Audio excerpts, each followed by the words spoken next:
Hi friends, this is a response to MemphisVinylJim and the Misses thread regarding cars, and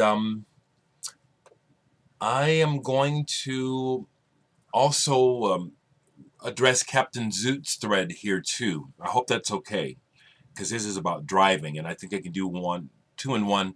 I got a gig tonight, and so that's why I'm doing this now. I'm going to be getting busy. Nick is back in town, and Dreama's got a gig. Oh, God! Last night. I heard the Icky Blossoms tracks produced by Dave Sitek of TV on the radio. Holy shit! If these guys don't have a potential hit on their hands, something is wrong. It's amazing. I ain't shitting you. One of the tracks that I helped write is on the album. I won't get publishing. We talked about that. Business is business. I get a credit. I'll get a credit on the album. I won't get publishing. I understand. I'm not bitter. We talked about it. Business. I'll tell you what. When you start to talk about business and money, everything sucks. Seriously, everything sucks. Everything changes. That's why I've taken all this time getting more professional, because I've wanted to concentrate on enjoying the experience of being a musician and playing music. I hate business, but it's necessary. So here we go. Anyway, Jim, Mrs. Memphis Vinyl, you asked about cool covers that have cars. I thought of one and this is it. Thunder Road. The Super Stocks. This I inherited from a friend of mine. And these used to come out in the 60s, and it's kind of like they'd have these like studio musicians making this music, and then it'd be cars, sounds of cars, engines overdubbed. That's what this is. It's all about cars, though. So that's my entry into your thread. Is it a contest? I actually don't know. I wanted to address Captain Zoot's question. I hope that's okay, Captain Zoot, that I just do two in one. I love listening to music in the car, always have. Some music doesn't work well in the car, quiet ambient stuff. And just about anything can sound good to me while I'm driving. Lately, I do a lot of driving in my work, and stuff that's been sounding great in the car lately has been the Depeche Mode remixes, Miles Davis Decoy, Ladytron's latest album sounds great in the car. For some reason, Echo and the Bunnymen just always sound good in the car. I don't like Boris in the car, I'll tell you that. Boris doesn't work in the car too good. No, Boris doesn't work too good. The hard driving music is definitely good in the car. Hip hop is definitely car music. I'm not much of a hip hop person, but I'm old school. Lately, I've been listening to Lord Finesse, Return of the Funky Man. Anybody remember Lord Finesse? I thought he was badass. I've been listening to Lord Finesse in the car. What else?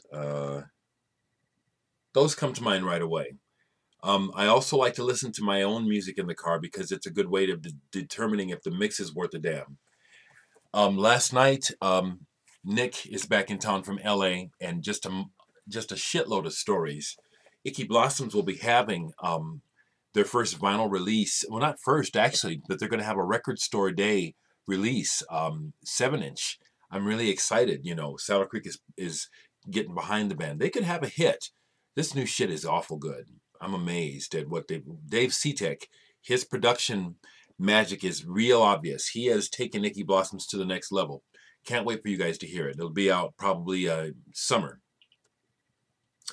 But as much as Nick was enthused telling me about Icky Blossoms, we had much to talk about regarding In Dreama. We're going to go ahead and make a Bandcamp page. That'll be up probably by the end of the week.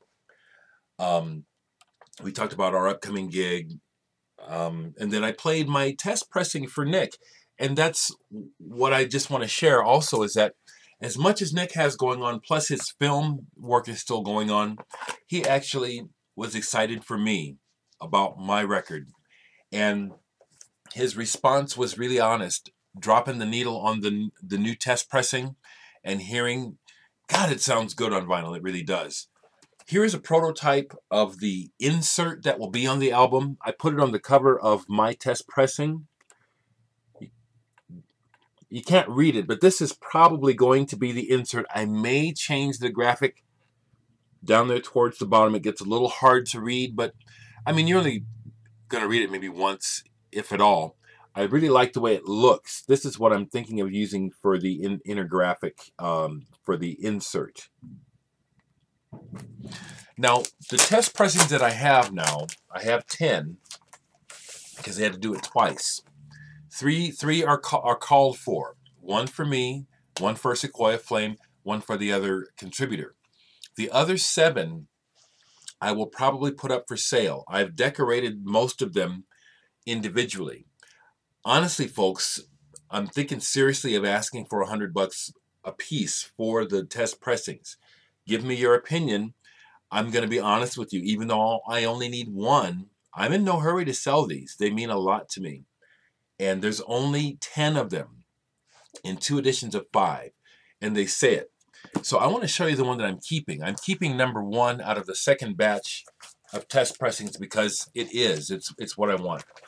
The first batch I'm going to sell at the high price because there's just a slight, you won't even notice the problem I have with it, probably.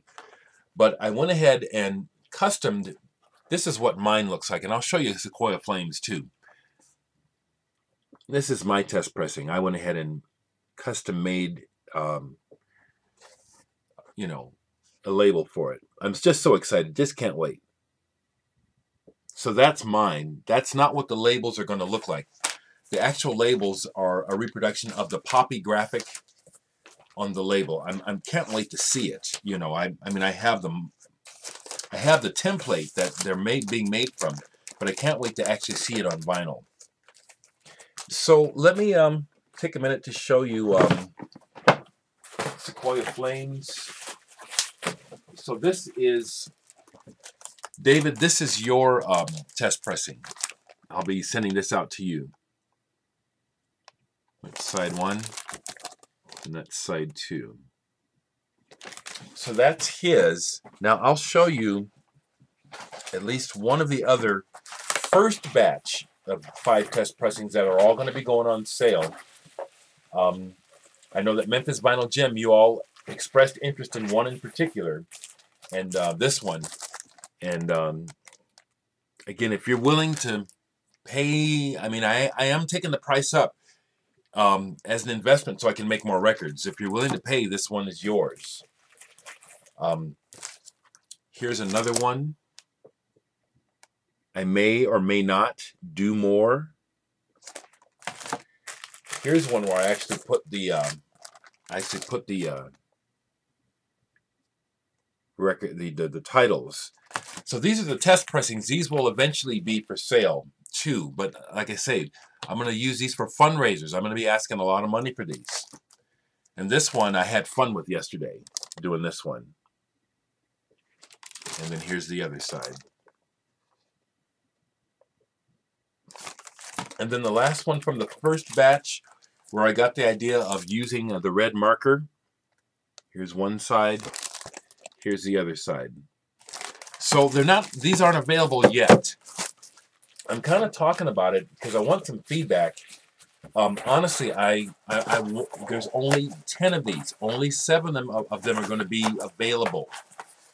And so that's why I'm thinking seriously. I'm thinking seriously about asking maybe 75 or 100 per test pressing. This is it. Give me some feedback, folks. Remember, I'm telling you also my purpose in asking for the money to roll it back into starting my own record company and releasing my music. And like I said, if this works, I'll work on a comp. I'll tell you what, I'm not looking forward to the idea of a comp because it's going to be a lot of work and it's going to be political and it's going to be tough because once I say I'm doing a comp, everybody, and you know it, everyone is going to want to be on it. Everyone can't be on it. That's going to be tough. So that's why I'm saying my focus on starting a business, a music business, is going to be on me to start with, okay? Just makes sense. Okay. I don't know how to end this. I'm preoccupied. I can't wait for the records to arrive.